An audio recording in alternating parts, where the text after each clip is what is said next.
1,5 milyon Cezayirli yakın tarihte Fransa'nın sömürgeci yönetiminden kurtulmak uğruna hayatını kaybetti. Peki Cezayir'i bağımsızlığa götüren süreçte ne gibi bedeller ödendi? Videoya başlamadan önce GZT'ye abone olmayı ve bildirimleri açmayı unutmayın.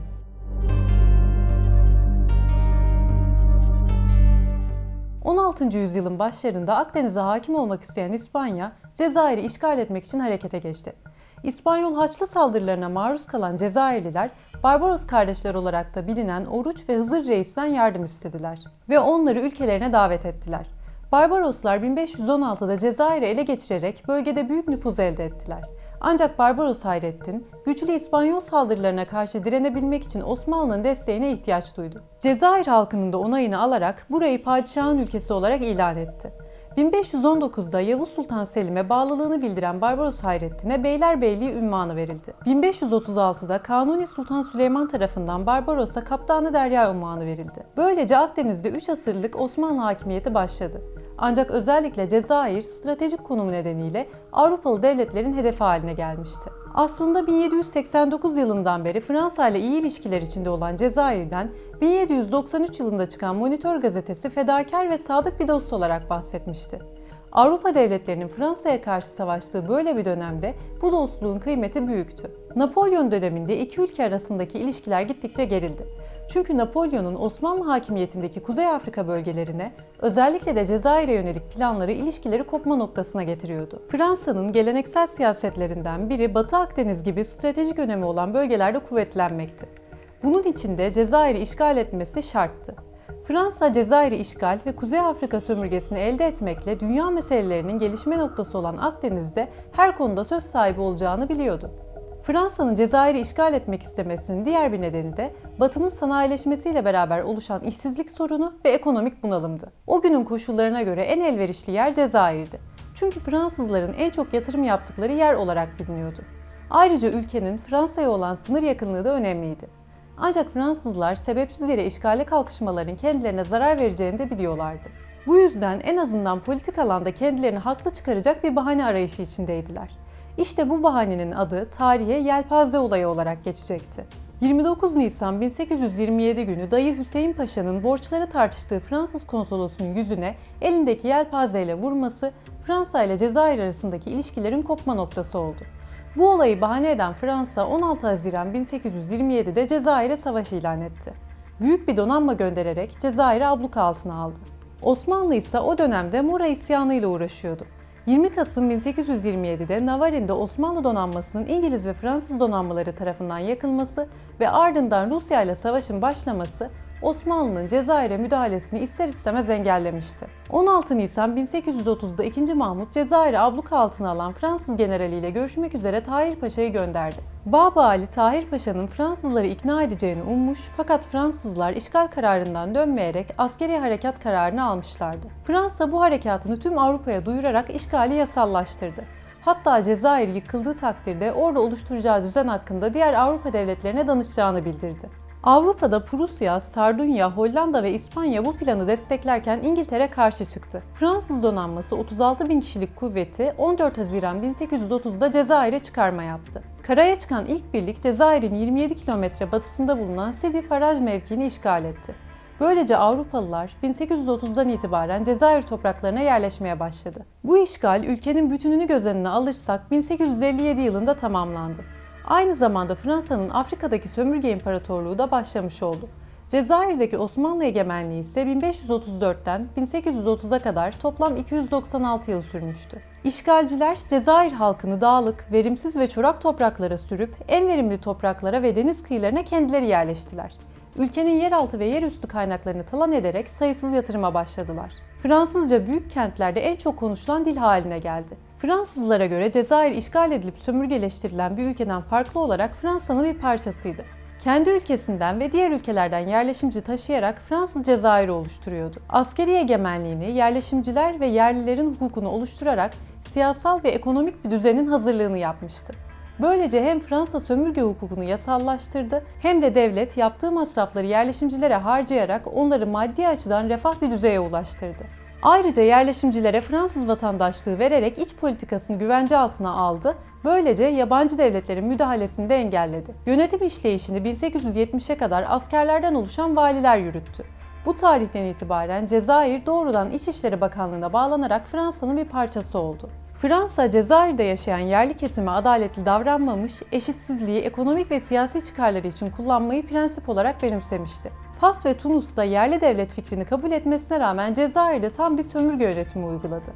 Burada asimilasyon ve Fransızlaştırma politikalarını uygulayabilmek için her tarafta okullar açtı. 1919'a kadar Müslümanlar, Araplara mahsus vergi adı altında Avrupalı yerleşimcilerden 2 kat daha fazla vergi ödemek zorunda kaldı.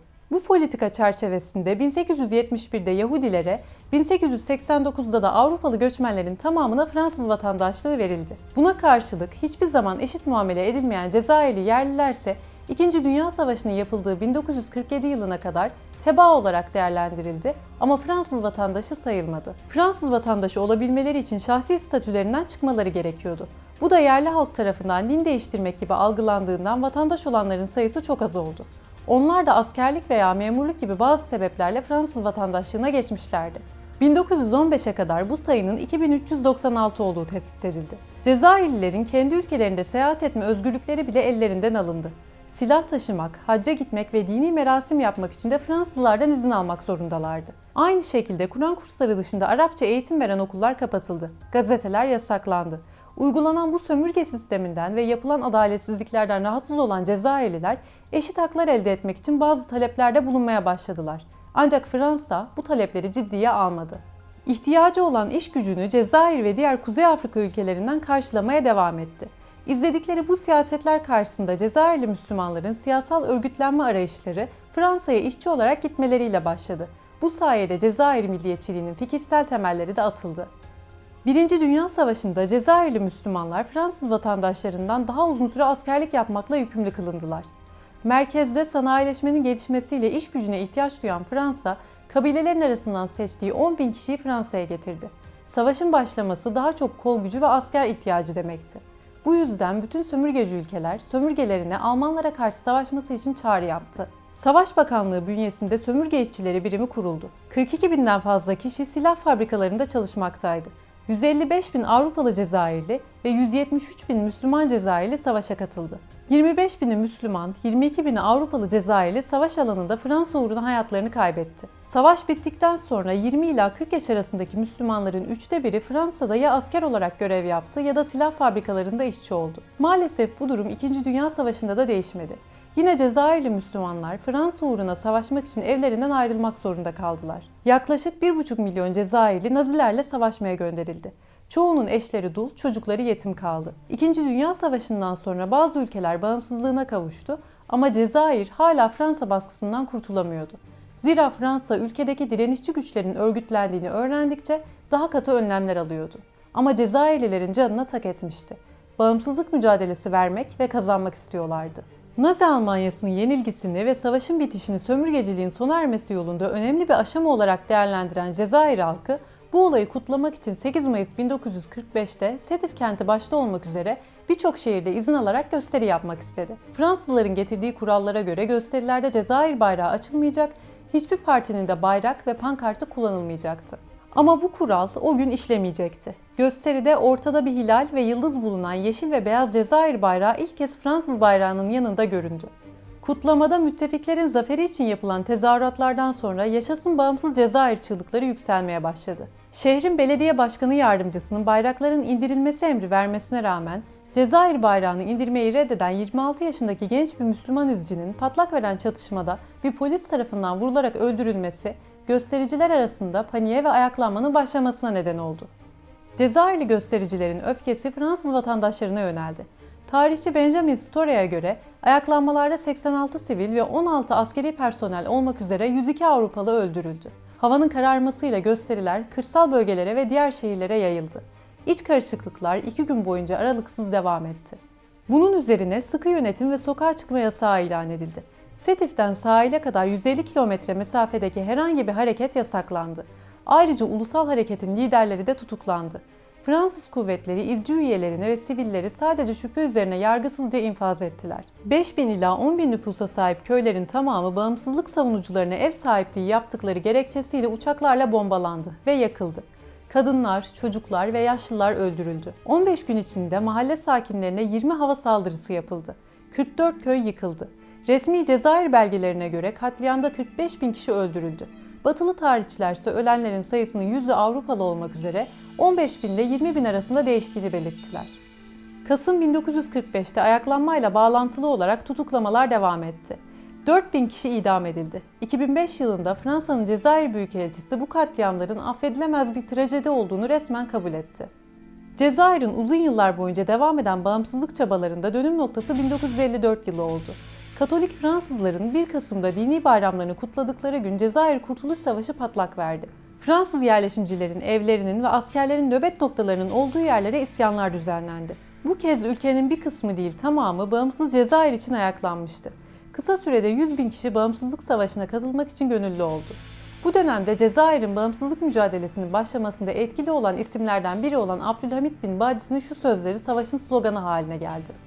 Arapça dilim, İslam dinim, Cezayir ise yurdumdur. Fransız ordusu sömürge yönetiminden kurtulmak isteyenlere geri adım attırmak için hiç olmadığı kadar acımasız yollara başvurdu. Hava kuvvetlerinin bombardımanından, kimyasal silah kullanımına, işkenceden toplama kamplarındaki toplu infazlara kadar pek çok yöntem uygulandı.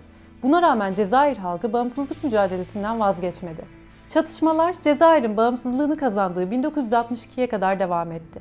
Cezayir Bağımsızlık Savaşı'nda 1,5 milyon kişi Fransızlar yüzünden hayatını kaybetti. Fransa'nın çok da uzak olmayan tarihte Cezayir'de yaptıkları hakkında yorumlarınızı bekliyoruz.